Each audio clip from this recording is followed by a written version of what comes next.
Welcome to the Fly Route Podcast. Thanks for stopping by.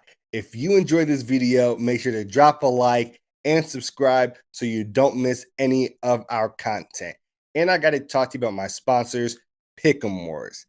Do y'all like free money? Yeah, that's what I thought.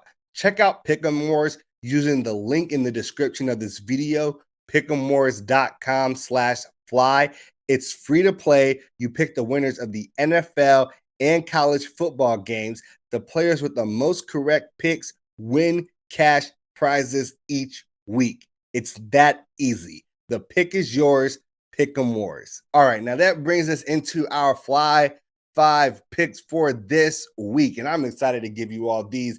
I am feeling a little bit of a turnaround here. I have participated in the NFL Pick'em Wars contest, and I'm going to give you some of the picks that I put in. All right, Detroit versus Chicago. I took Chicago at -2.5.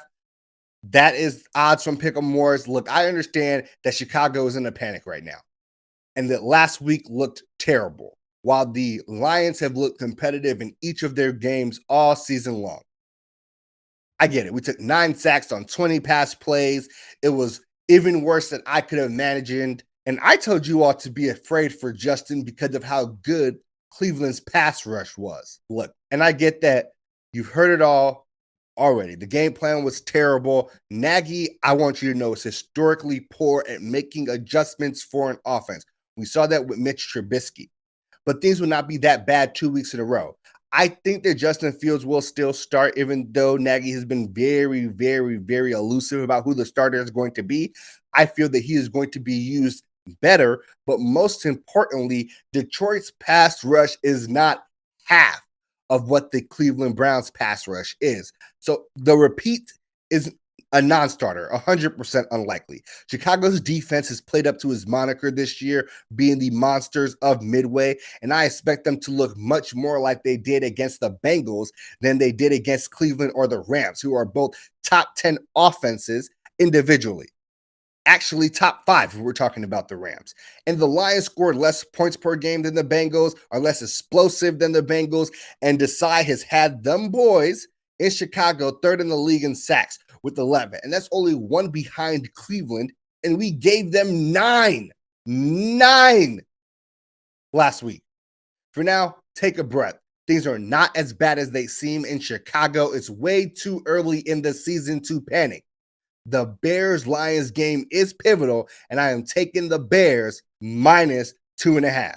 All right, the second pick. The second pick is the Browns versus the Vikings. I really like this game, and this game might be my safest bet of the week. The Browns are only favored by -2. 2 is a great line for the Browns. I don't even think this game is going to be all that close. The Vikings' run defense is absolutely atrocious. It is just as bad, if not worse, than Kansas City's rush defense. They give up the 5th most yards per attempt in the league at 4.8. Cleveland has the second best rushing offense in the league, only behind Baltimore. Cleveland gets to go into Minnesota and be exactly the team that they want to be and play to all of their strengths and stomp on the Vikings this week. All right, next game. Ravens at the Broncos.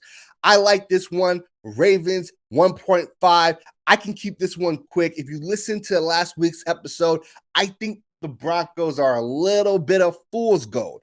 Their opponents are combined 0-9. The Ravens have played the Chiefs and the Raiders. The Broncos have something to prove to me, and with a line this small, because the Broncos are at home, I'm taking the Ravens. All right, the next pick, and this is the game of the week to me. These are 2 of the most explosive offenses in the league, and it's going to be hard to beat out how good this game is. And that's the Cardinals versus the Rams. I'm taking the Cardinals plus 5.5, and I was so close on taking the Rams here, but I don't think the Rams will cover the spread. Kyler and Stafford are both looking like MVP favorites right now, firing on all cylinders, and defense to me wins championships. The Rams defense is getting all the hype, but the Cardinals are better than the Rams defense in pass defended, fumbles, and sacks. I think the Cardinals will lose this game. Don't get me wrong. But I think they will lose by like a field goal. And the difference is going to be mainly the coaching between these two teams. I would take Sean McVay every day of the week and twice on Sundays against Cliff Kingsbury. I say Rams by a field goal. The Cardinals plus 5.5 is where I'm going there. And the last game here, and I think this is the game with the best storylines of the week. Everybody's going to want to hear about these and talk about these. And that is Tampa Bay versus the New England Patriots. I'm taking Tampa Bay at minus 6.5. This is the game that we all want to see with all the drama surrounding Brady leaving Foxborough. He's going to get to go back in there. And honestly, I think he has the home court advantage or home field advantage over Mac Jones in Foxborough. He's going to want to absolutely destroy them, twist the knife in as much as he can. And the thing is, even if he didn't, and even if Brady has a really bad game and Bill Belichick does some Belichickian defensive voodoo and really gives Tom fits, the Bucs are still going to win this game, and it's not even a hard thing for me to believe. The Bucs are better defense up front, not out back. The Patriots secondary has actually been surprisingly good, but the offensive gap between Tampa Bay and the New England Patriots this year is the size of the Grand Canyon.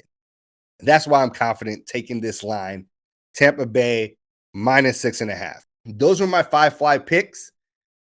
I will have the rest of my picks for all of the games that are on Pick'em Wars this week on Twitter this week.